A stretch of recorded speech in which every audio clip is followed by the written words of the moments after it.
Everyone tells you to find your purpose, to set massive goals, to 10x your life, optimize your mornings, and build a legacy that echoes through time. We're taught that greatness is a summit to be conquered, a destination on a map marked with trophies, accolades, and external validation. But what if Friedrich Nietzsche, the philosopher of the hammer, the man who stared into the abyss of human potential, would look at our modern obsession with greatness and call it small? What if the relentless pursuit of achievement, the very thing we believe will make us great, is actually the most sophisticated form of self-abandonment? What if the checklist of goals you're chasing is a prison you've built for yourself, bar by gilded bar? And what if true greatness has nothing to do with what you acquire, and everything to do with what you can endure, overcome, and create within yourself? Stay with me, because we're not just going to talk about philosophy. We're going to dismantle the very idea of achievement you've been sold and replace it with something infinitely more powerful, something that can actually set you free. I believe many of you watching this feel a persistent, low-grade hum of anxiety beneath the surface of your ambitions. It's a feeling that you're perpetually behind, that you're not doing enough, that your life is a project to be managed rather than a reality to be lived. I call this the trap of the optimized self. The optimized self is the version of you that exists on paper. It's the you that has the perfect morning routine, that hits every KPI, that clears its inbox, and that has a 5-year plan that looks like a corporate strategy document. The optimized self treats life as a problem to be solved, a system to be engineered for maximum efficiency. You feel it, don't you? It's the guilt that creeps in when you try to rest, your mind whispering about all the productive things you could be doing. It's the hollow feeling after achieving a major goal, where the rush of victory lasts for a fleeting moment before your mind immediately asks, "Okay, what's next?" There's no time to simply be in the accomplishment. There is only the next mountain to climb. It's the subtle compulsion to turn every hobby into a side hustle, every moment of leisure into an opportunity for self-improvement. You listen to podcasts on 2x speed, not just to learn, but to feel like you're winning the race against time. Your life becomes a human-shaped spreadsheet, where every input must have a measurable output. And the fuel for this engine of anxiety is modern culture itself. You open your phone and scroll through a highlight reel of everyone else's optimized lives. Curated careers, perfect relationships, bodies sculpted in the gym. It's a relentless onslaught of comparison that makes your own messy, complicated, beautifully human existence feel like a failure. We are drowning in the shoulds. You should be more successful. You should be happier. You should have it all figured out by now. It's not your fault. This is the air we breathe. We've been taught to seek control, to eliminate chance, to smooth over the rough edges of our lives. But Nietzsche would argue this is a profound mistake. This frantic effort to control and optimize, to avoid pain and guarantee success, isn't a path to greatness. It's a path to what he called the last man, a creature of pure comfort and security who has forgotten how to dream, how to dare, how to suffer for something meaningful.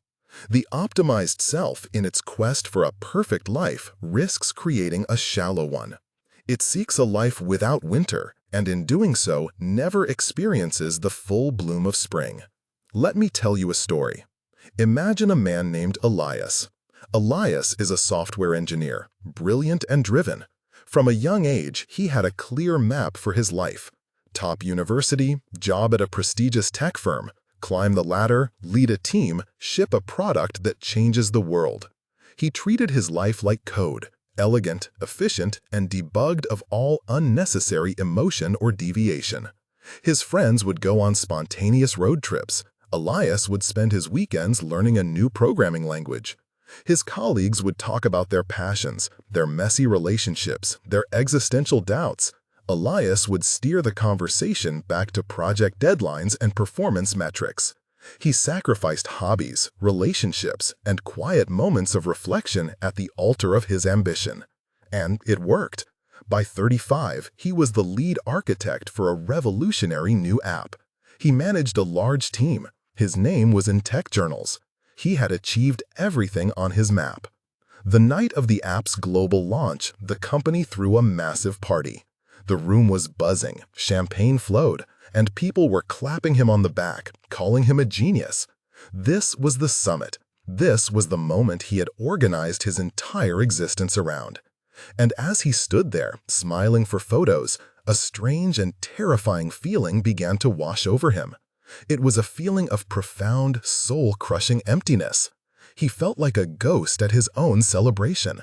The praise didn't land. The success felt like it was happening to someone else, a character he had been playing for 20 decades. He slipped out of the party and stood on a balcony overlooking the city lights.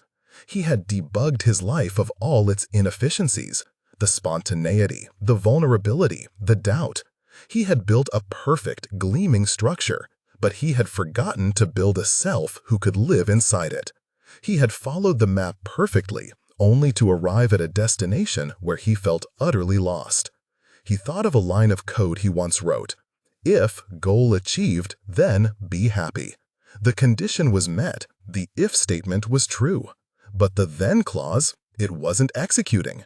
He had won the game, but in the process, he had forgotten why he was playing. The silence on that balcony was louder than all the applause inside. He had optimized himself into a stranger. Elias's quiet desperation is the endgame of the optimized self. It's the realization that you can win every battle and still lose the war for your own soul. But there is another way, a path that doesn't reject ambition, but redefines it. A path that doesn't seek to eliminate struggle, but to use it as the very raw material for a magnificent life. This is Nietzsche's path to greatness. It's not a map, but a compass. It doesn't give you a destination, it teaches you how to navigate. And it's built on 3 foundational principles. The first principle is the most demanding and the most liberating. Nietzsche gave it a Latin name, a phrase he called his formula for greatness in a human being: amor fati. It means love of fate. This is not passive resignation. It is not saying, "Oh well, I guess this is just how things are." That's a shrug of the shoulders. Amor fati is a roar of the heart. It is the active, passionate, unconditional affirmation of your life exactly as it is, with all its triumphs and all its tragedies. It is to look upon your past, the mistakes, the heartbreaks, the moments of shame, and not merely accept them, but will them to have happened. It is to look upon your present, the struggles, the uncertainties, the frustrations, and see them not as obstacles to your life, but as your life itself.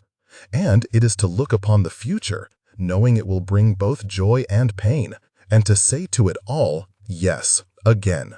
The optimized self is at war with reality.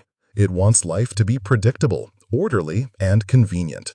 It's constantly saying, if only this hadn't happened, if only I had more time, if only that person hadn't let me down. This is a recipe for perpetual suffering, because life will never conform to your perfect plan. Amor fati ends this war. It declares a truce with reality. It says, that which is necessary does not hurt me. Why is this a path to greatness? Because true strength isn't found in avoiding hardship. It's found in integrating it. A tree that grows in a sterile, windless dome will be weak and spindly. A tree that endures the storm develops deep roots and a powerful trunk. Your suffering, your failures, your challenges, these are your storms. Amor fati is the practice of turning the storm from an enemy into a teacher. It alchemizes pain into wisdom and struggle into strength. So, here is the practice. The inventory of necessity. Each night, before you go to sleep, take just 2 minutes. Think of one thing from your day that caused you frustration, anxiety, or pain. It could be a difficult conversation, a project that went wrong, or a moment of self-doubt. Your first instinct is to wish it away. Instead, I want you to ask a different set of questions. Ask, what was necessary about this event? What essential lesson was hidden within it? If I were to believe that this exact event was placed in my path to forge me into a stronger, wiser person, what would its purpose be? You don't have to like what happened. You just have to find the necessity in it. See it not as a bug in the system of your life, but as a feature. Why this matters is profound. When you stop wasting energy fighting what is, you liberate an immense amount of power to create what could be. You stop being a victim of your circumstances and become a collaborator with your destiny. You find a kind of peace that isn't based on having a perfect life, but on having a whole one. This is the foundation upon which all true greatness is built. The second principle is perhaps Nietzsche's most famous and most misunderstood concept, the will to power.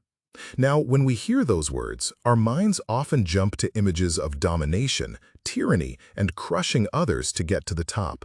This is a crude and, frankly, incorrect reading of Nietzsche. The will to power he speaks of is not primarily about power over others, it is about power over oneself. Think of it as the fundamental drive in all living things to grow, to expand, to strive, to overcome, and to express their own unique force in the world. It's the energy in a seed that cracks the concrete to reach the sun. It's the artist's desperate need to bring the vision in their head onto the canvas. It's the philosopher's urge to wrestle with a difficult question until a new insight is born. The will to power is the inner engine of self-overcoming. The optimized self seeks comfort and the path of least resistance. It wants to achieve its goals with as little friction as possible. The will to power, on the other hand, actively seeks resistance. It understands that strength is not built in comfort. Muscles grow by being torn. Diamonds are formed under immense pressure. Character is forged in the crucible of difficulty. Greatness, in this view, is not the achievement of a goal. It is the increase of power, the increase of your capacity that occurs when you strive against resistance. The goal is just an excuse to engage in the struggle. The prize is not the trophy. The prize is the person you become in the process of fighting for it. So, here is the practice, the resistance audit. I want you to sit down with a journal and ask yourself one question. What am I consistently avoiding? Be brutally honest. Is it a difficult conversation you know you need to have? Is it starting that creative project you've been dreaming about for years? Is it the discipline of a new physical practice? Is it the vulnerability of seeking a deeper connection with someone? Identify that one area of significant internal resistance. This resistance is a compass. It is pointing directly at your next opportunity for growth. Your will to power yearns to engage with it. Now, your practice is not to conquer it all at once. That's the old all-or-nothing mindset. Your practice is to take the smallest, most manageable step possible to move towards the resistance, not away from it. If it's writing a book, the step is to write one sentence. If it's a difficult conversation, the step is to write down the first thing you want to say.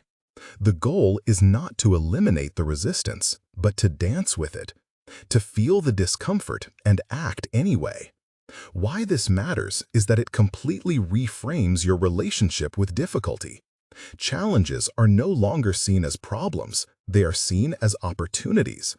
Procrastination and fear are no longer signs of weakness. They are signals pointing you toward the exact place you need to grow. By consistently engaging with what is hard, you are not just ticking off tasks. You are consciously building your own power, your own resilience, your own capacity to handle whatever life throws at you. You are becoming stronger, not because your life gets easier, but because you get more capable. This leads us to the third and culminating principle, the grand synthesis of the first two. It is Nietzsche's famous injunction, become who you are. This sounds simple, almost like a platitude, but it is one of the most radical and demanding ideas in all of philosophy. To understand it, we must first understand what we are now. For Nietzsche, most of us begin as a collection of secondhand ideas, inherited values, and social conditioning. We are products of our parents, our culture, our religion, our education. Our sense of what is good, successful, or right is not our own. We are like camels in the desert, loaded down with the thou shalts of society. The camel is dutiful, it bears its load, but it is not free. This is the stage of the optimized self, dutifully carrying the weight of external expectations. To become who you are, you must first pass through a second stage, the lion. The lion's sacred word is not thou shalt, but I will. The lion must fight the great dragon on whose scales are written all the values of the past. The lion's task is destruction. It must tear down the inherited value systems to create a space of freedom. This is the stage of critical examination, of questioning everything you've been taught about success, happiness, and meaning. But destruction alone is not enough. This is where the third and final metamorphosis occurs. The lion must become a child. The child is a symbol of a new beginning, of innocence, of a sacred yes. The child doesn't just destroy old values, the child creates new ones. The child plays, it creates its own world, its own games, its own sense of what is beautiful and worthwhile. To become who you are is to complete this journey, from carrying the values of others, the camel, to destroying them, the lion, to finally creating your own. Greatness, then, is the ultimate act of authorship. It is to stop being a character in a story someone else has written for you, and to become the author of your own. It is to define for yourself what a meaningful life consists of, and then to live it with courage. So, here is the practice, the value forging session. This is a deep journaling exercise. Set aside at least 30 minutes of uninterrupted time. Choose one major culturally loaded value. Words like success, productivity, happiness, or love. First, play the camel. Write down society's definition of that word. What did your parents teach you it meant? What do you see on social media? What does the official story say? For success, it might be a high-paying job, a nice house, public recognition, a position of authority. Second, play the lion. Now attack that definition. Where does it feel hollow? Where does it fail to align with your own experience? Write down all the reasons this definition is a lie for you.